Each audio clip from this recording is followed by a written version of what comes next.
Une leçon que j'ai tirée d'une vidéo True Crime, encore une fois, parce que je suis passionnée de ça tout simplement. Quand ton enfant refuse de faire un bisou à quelqu'un, quand ton enfant refuse d'aller voir quelqu'un, tu dois pouvoir lui expliquer qu'il a le droit.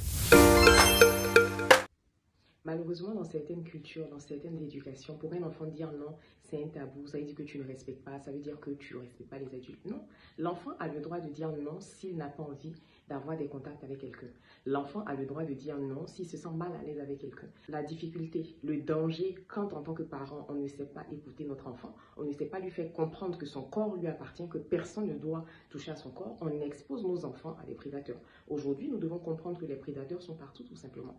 Les prédateurs sont dans les différentes couches de la société. Ça veut dire que des fois, on pense que c'est les personnes du dehors, que c'est à l'école. Non, ça peut être dans tes proches mains, ça peut être dans ta propre famille, ça peut être à l'église. Oui, disons les choses. Donc, quand ton enfant commence à être en âge de comprendre, ça veut dire 1 an et demi, 2 ans, toi, le parent, tu dois commencer à le coacher, lui expliquer que son corps lui appartient, que même toi, en tant que parent, il y a des zones de son corps que tu ne dois pas toucher, si ce n'est pour faire la toilette.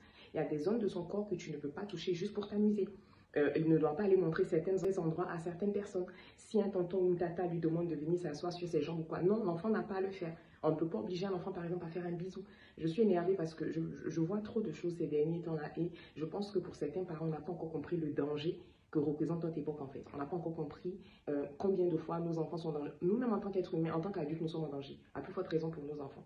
Donc cette facilité-là a obligé nos enfants à faire des câlins aux adultes, à aller s'asseoir sur les pieds des gens, les histoires de oui, c'est ton petit mari, c'est ta petite femme. Non, évitez ce genre d'ambiguïté-là avec vos enfants pour les protéger. Pour l'amour de Dieu, franchement.